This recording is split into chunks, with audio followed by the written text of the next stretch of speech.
Hello, and thank you for watching this May 18th weather update, brought to you by Agrible, the makers of Morning Farm Report.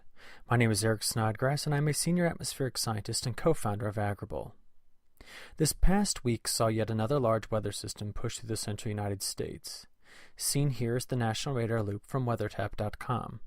The good news is that the precipitation was falling on Sunday in places that desperately needed it, like California, Nevada, the Dakotas, Minnesota, and Wisconsin, even though some of these regions received some snow. Over the last 7 days, there has been an abundance of rain in the central United States. Flooding is still a major problem across parts of Texas and Oklahoma, but for most of the Corn Belt, this rain has been well-timed as much as the U.S. crop has just emerged. A few things to notice.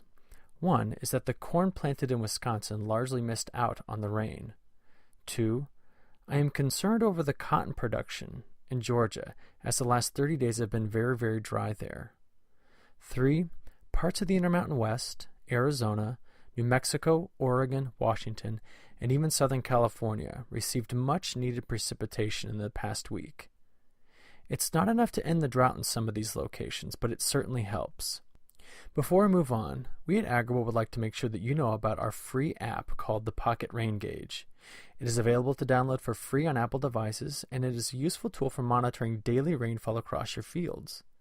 In addition, field-specific rainfall data in our Morning Farm Report is free until December 31st, and it provides rainfall measurements for yesterday, the last 7 days, the last 30 days, as well as your year-to-date totals. Plus, our data analysis techniques allow you to compare your rainfall totals to other fields in your county, crop reporting district, and state. Try it out all free today. Well, here's the drought monitor I showed last week. And here is the most recent release.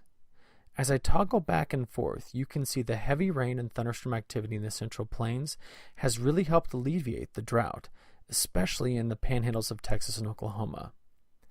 No big changes out west, but this is technically their dry season for most of the West, so little improvement is expected anyway.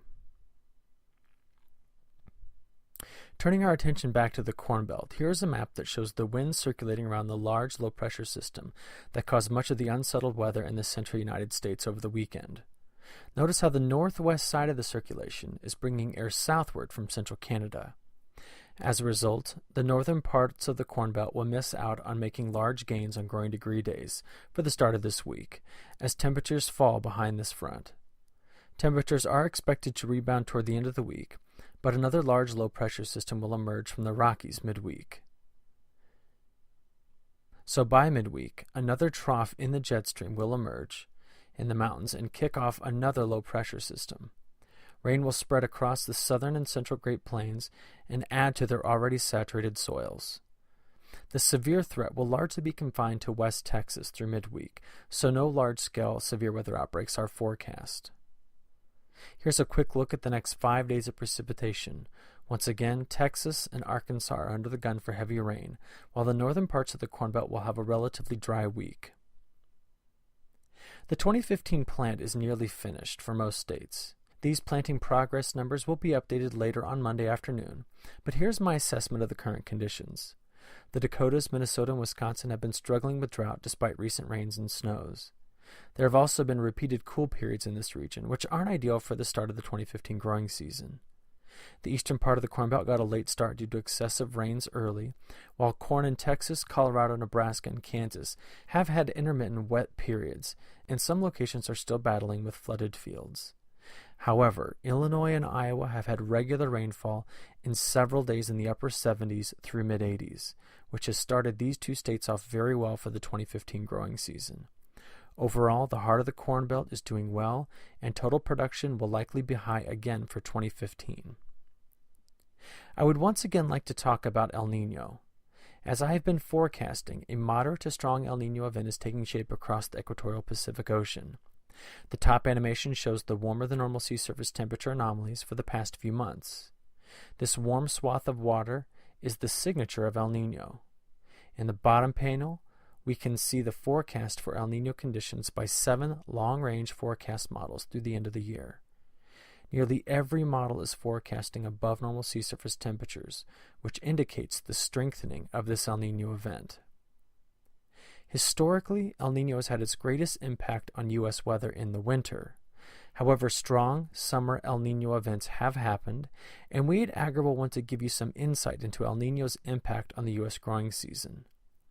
In general, El Niño conditions in summer are weakly positively correlated with corn yields.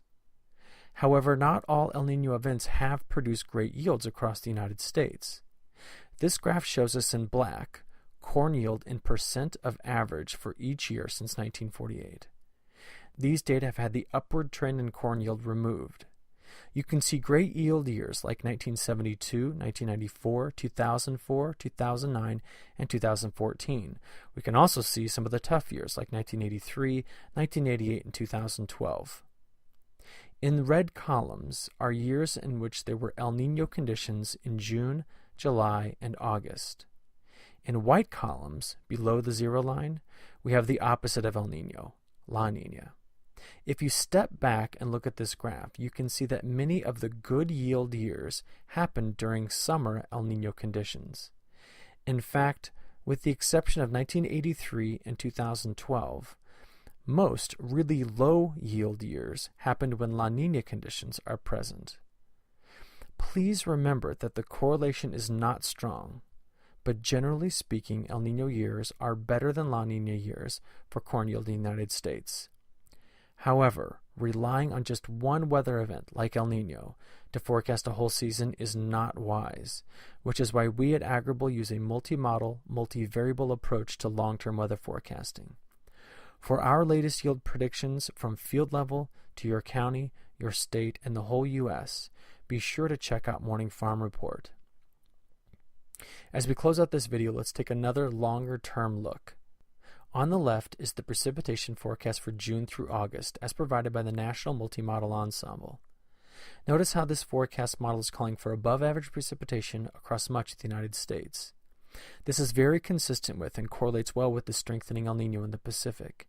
And while we will deal with localized flooding this growing season, the forecast for above-average rainfall bodes well for the 2015 crop. We still need to keep an eye on the drought in parts of Minnesota, Wisconsin, and the Dakotas. And these 3-month forecasts may not capture the regional variability in rainfall very well, and the current drought in these regions is forecast by many to hang on through the season. On the right is the June through August temperature forecast. Near normal temperatures are forecast through much of the Corn Belt, with slightly cooler temperatures forecast for the southern part and slightly warmer temperatures forecast for the north. If any heat stress shows up in the long-term forecast, we will be the first to let you know. As always, we at Agrible will bring you the latest and best weather forecast information through our Morning Farm Report so that you can efficiently plan your operations. We thank you for your attention and hope you look forward to our next weather video update. Thank you.